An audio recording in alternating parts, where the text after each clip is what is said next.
In the corporate lobby, all eyes turned to one corner. A single dad janitor in a faded uniform was collecting trash. Three marketing employees laughed, holding a document in Dutch. One smirked, waving the paper. "Hey, janitor, translate this. Do it, and my salary is yours."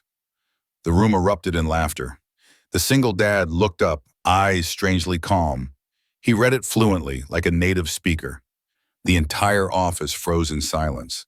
Someone stammered, "How do you know this language?" He replied, "I don't know one language. I know six." His name was Thang, 39 years old. His job? Morning shift janitor. Cleaning lobbies, emptying trash, wiping windows. His daughter Vi, 7 years old, loved learning foreign languages because dad told her stories about different countries. His wife left after realizing Thang would never be rich, leaving him with debt and a child to raise alone. They lived in an 18-square-meter apartment with a rattling fan. Thang worked 2 shifts to send his daughter to an affordable private school, but everyone thought he was just a janitor. Nobody saw beyond the uniform. His daughter Vi spoke English with perfect pronunciation.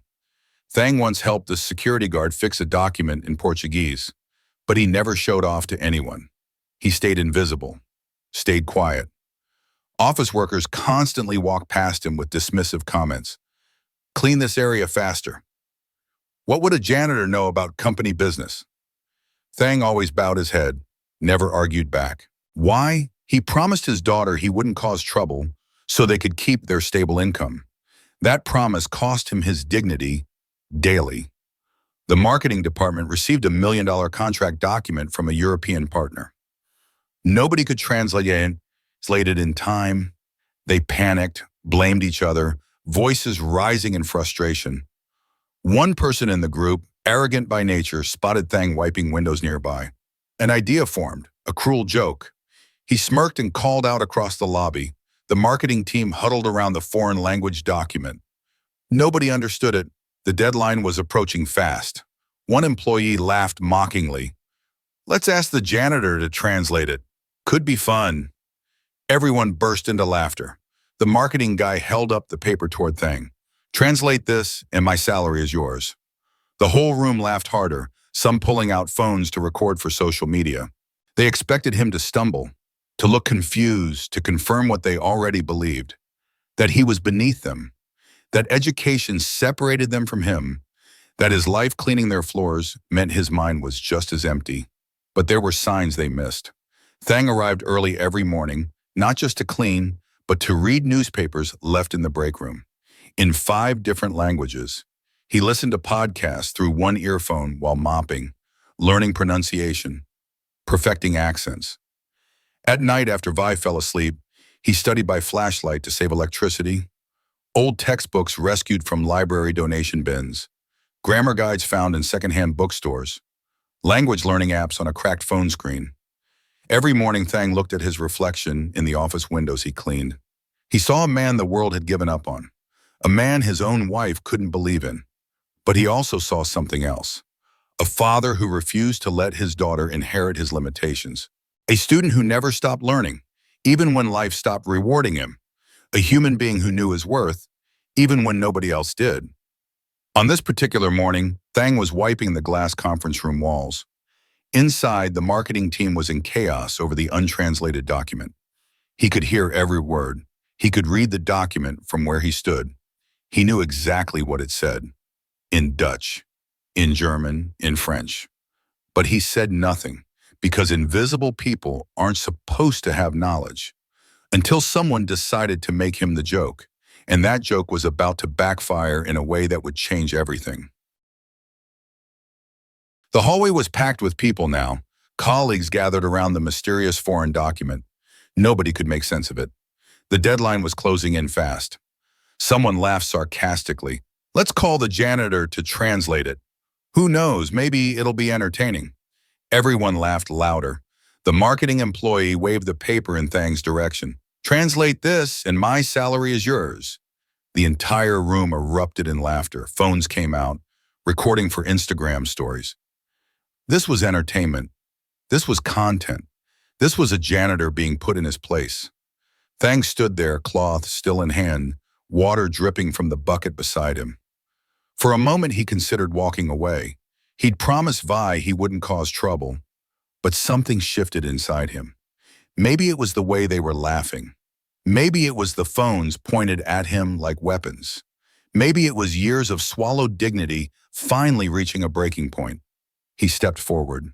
He took the document. The laughter grew louder. Someone whispered, "This is going to be hilarious." Thang looked at the first page. Then he began to speak. Fluently, smoothly, like water flowing downhill. Dutch technical terms translated perfectly into Vietnamese. Complex legal phrases rendered with precise accuracy. Business terminology that even the marketing team struggled to understand in English. He explained clearly in their native language. The laughter died in seconds. Phones stopped recording, eyes went wide. The room fell into a silence so complete you could hear the air conditioning hum. Thang folded the paper and handed it back. This document is missing page 3, and the legal section at the end has incorrect punctuation that changes the meaning of the liability clause. The marketing team turned pale, because that was the exact issue they'd been arguing about for 30 minutes. None of them had caught it. The janitor caught it in seconds. One of them stammered, "How did you?" But before anyone could finish, footsteps echoed from the executive hallway. CEO Ha, 33 years old, sharp and observant, walked into the lobby. She'd heard the last part of Thang's translation from around the corner. "Who just translated that?" she asked. Everyone pointed at the janitor. She narrowed her eyes, not quite believing. "You speak Dutch?" "Yes, ma'am," Thang replied quietly. "Where did you learn?" "From books." She picked up another document from the marketing team's desk. This one in German. "Read this." Thang read it perfectly, without hesitation. She grabbed a third document, this one in French. And this? Again, flawless. The CEO's expression shifted from skepticism to shock. "How many languages do you speak?" Thang looked at her directly for the first time. "6, ma'am. Dutch, German, French, Italian, Portuguese, and English, plus Vietnamese." The marketing team stood frozen like statues. The CEO stared at him for a long moment. "Come to my office in 10 minutes. She turned and walked away, heels clicking on the marble floor. The marketing guy who'd made the salary joke looked like he might be sick. Thang went back to his cart, picked up his mop, and continued cleaning. But his hands were shaking. After the crowd dispersed, one curious employee walked past Thang's cleaning cart. Something caught his eye.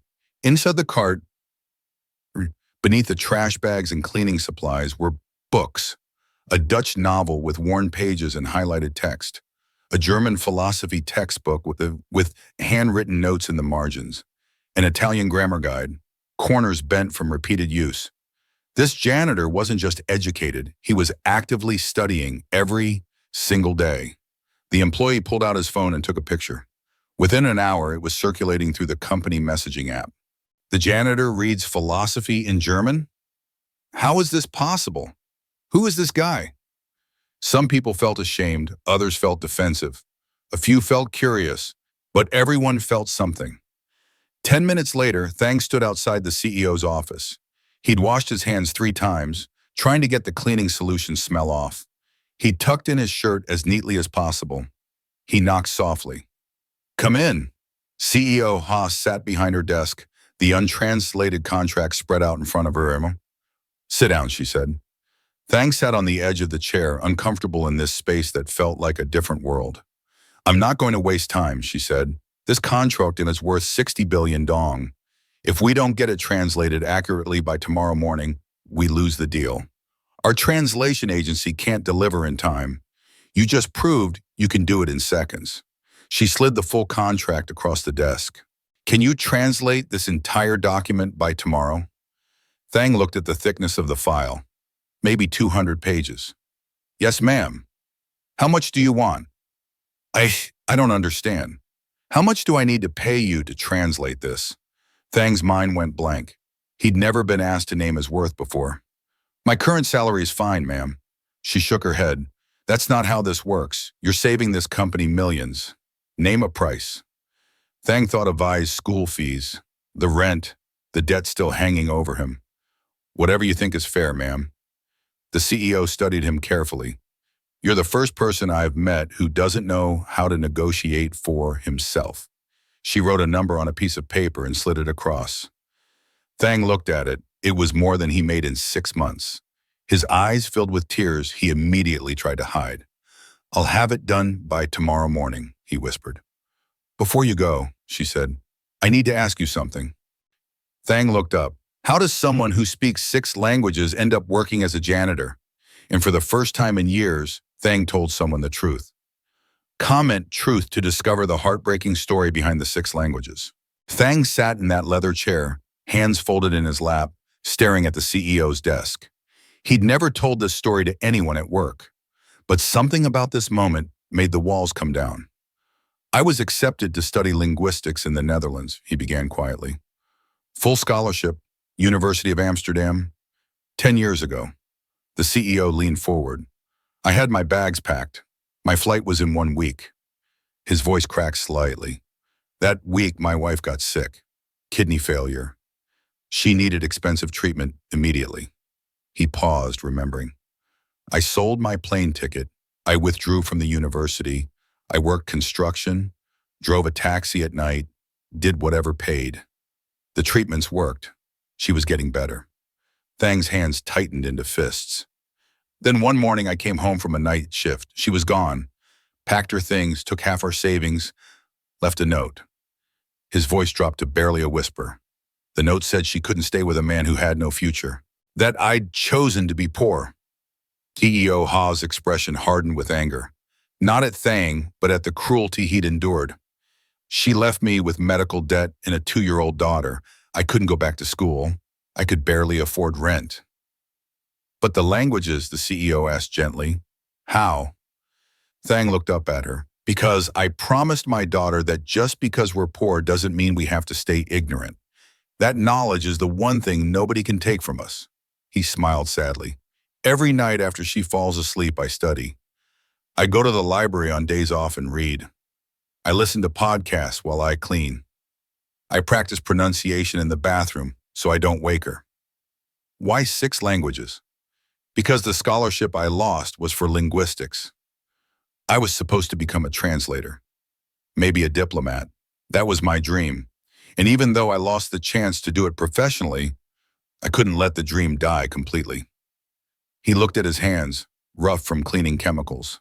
So I taught myself, not because I thought it would lead anywhere, but because it was the only piece of my old self I could hold on to. The CEO stood and walked to the window.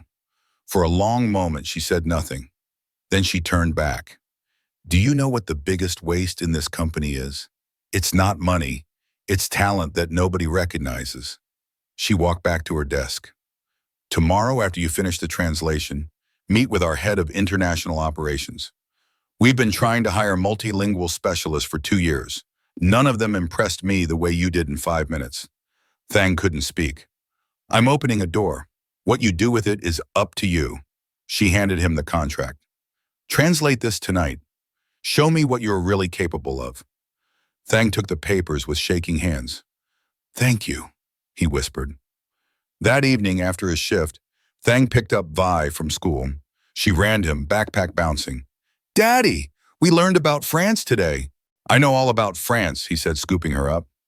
At home, he made her dinner. After homework, after reading her a bedtime story in English, after she'd fallen asleep, Thang sat down at the tiny kitchen table.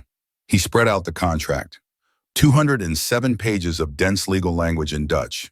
He made instant coffee, and he began to work. The hours melted away.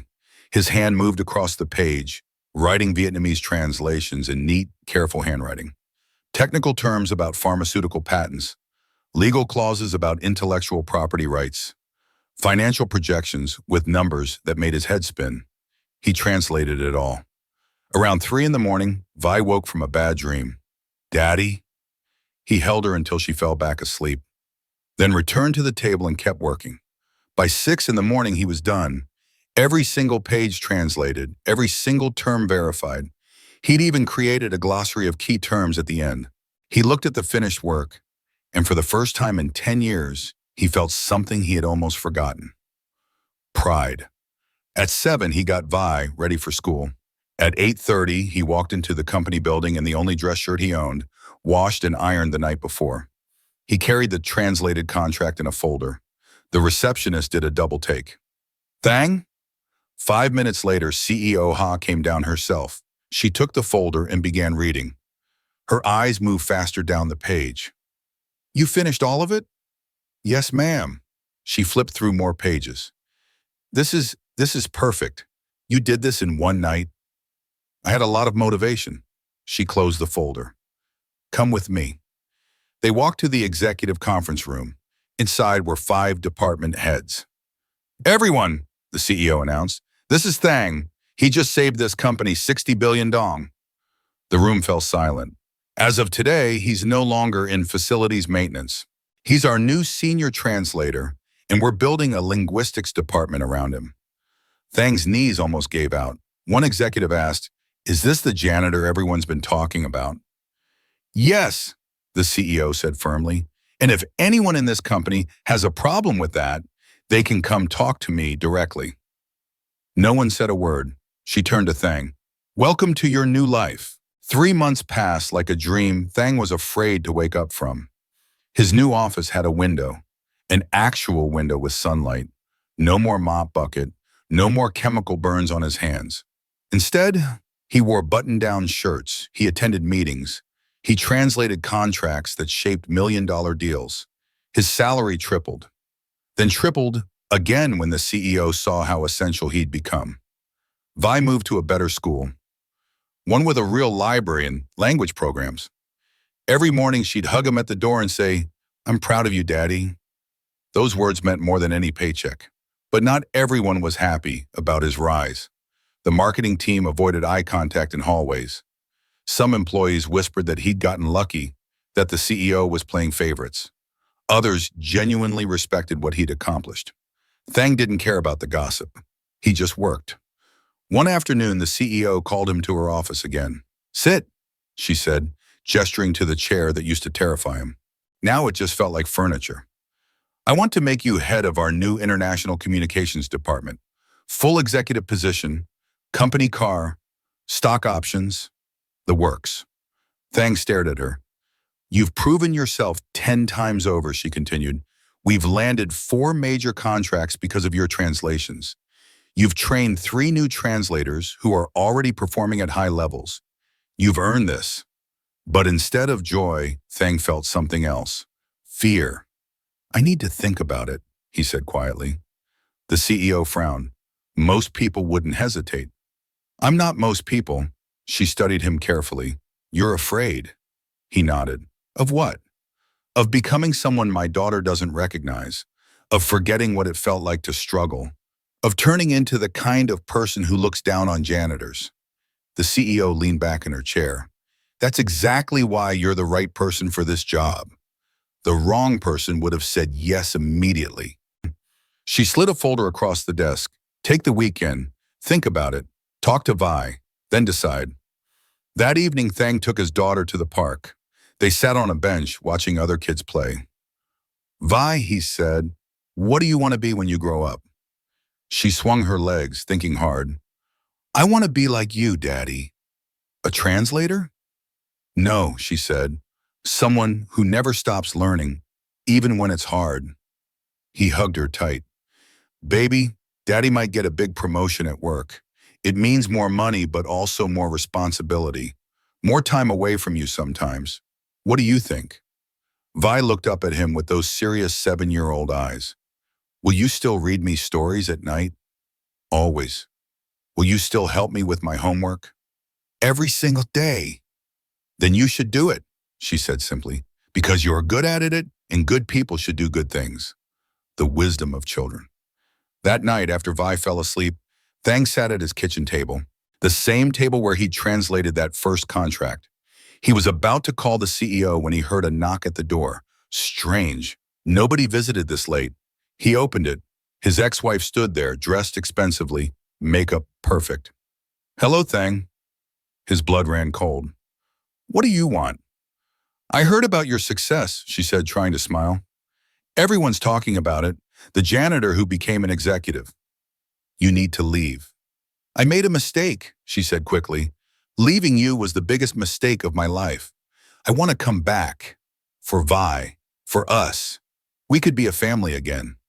Thang laughed, actually laughed. You left when I had nothing. You said I chose to be poor. You abandoned your daughter when she needed you most. I was scared, she pleaded. I was young and stupid. And now I have money, so suddenly I'm worth coming back to? She reached for his hand. He pulled away. Vi doesn't need a mother who chooses based on bank account balances, he said firmly. She needs someone who stays when things are hard. Someone who believes in people, not paychecks. Please, Thang. The answer is no. It will always be no. Don't come back here. He closed the door. For a moment, he stood there shaking. Then he picked up his phone and called the CEO. It's Thang. I've made my decision. And I accept. Let's build something great. He could hear the smile in her voice. Welcome to the executive team. You've earned it. After hanging up, Thang checked on Vi. She was sleeping peacefully, clutching a picture she'd drawn of them. 2 stick figures holding hands. One labeled Daddy, one labeled Me. Underneath, in careful letters, we can do anything. He kissed her forehead. She was right. They could. 1 year later, Thang stood in his office on the 15th floor, looking out at the city skyline. Behind him, his new team of translators worked efficiently, handling contracts in 12 different languages. The department he'd built from nothing now employed 15 people, each one handpicked, each one given a real chance. 2 of them were former security guards who taught themselves languages at night. One was a single mother who'd been working in the cafeteria. Thang made sure no talent stayed hidden anymore. The marketing team that had mocked him, half of them had quit out of shame. The other half had apologized sincerely. One of them now worked in his department, humbled and grateful for a second chance. CEO Ha walked into his office without knocking. They'd become genuine friends. Come with me, she said. There's someone I want you to meet. They walked downstairs to the lobby. A young man in a janitor uniform was mopping the floor, earbuds in, listening to something intently. Ha tapped his shoulder. The young man pulled out his earbuds, startled. Sorry, ma'am, I'll finish quickly. What were you listening to? Thang asked gently. The janitor hesitated. Spanish lessons. I'm trying to learn. I know it's not really relevant to this job, but... Thang smiled. What's your name? Min, sir. Min, how many languages are you learning? 3, sir. Spanish, Korean, and I'm working on Japanese. Why? Min looked down. Because I don't want to push a mop forever. I want to be more than this. Thang exchanged a look with the CEO. Min, what if I told you that you don't have to wait? What if I told you we have an internship program in my department for people exactly like you? Min's eyes went wide. You'd really give me a chance? Someone gave me a chance once, Thang said. Now it's my turn to do the same. That evening, Thang picked up Vi from her new school. She was 10 now, fluent in 4 languages, top of her class. She still drew pictures of them, still called him her hero. They stopped for ice cream, their Friday tradition. Daddy, she said, chocolate on her chin. My teacher asked what you do. I told her you're an executive. And what did she say? She said that's impressive, but I told her something more impressive. What's that? That you used to be a janitor, and you never stopped learning, and now you help other people become more than they thought they could be. Thang's eyes stung with tears. That's the best introduction anyone's ever given me. They walked home hand in hand through the city lights, past the old apartment building where they used to live, past the library where he'd spent countless hours reading, past the company building where he'd once been invisible. Now he was anything but. That night, as Veit did homework in 6 different languages, Thang opened his laptop. An email from a university, his old university in Amsterdam. They'd heard his story. They wanted to offer him an honorary degree. He smiled and closed the laptop. He didn't need their validation anymore. He had something better. He had his daughter's pride. He had his own dignity. And he had the knowledge that talent, no matter how deeply buried, always finds a way to rise. Some people are born with privilege. Others build it from nothing, one day at a time, one language at a time, one promise kept to themselves and their children. Thang was the second kind, and he wouldn't have it any other way. Comment languages if you believe real talent never stays hidden forever.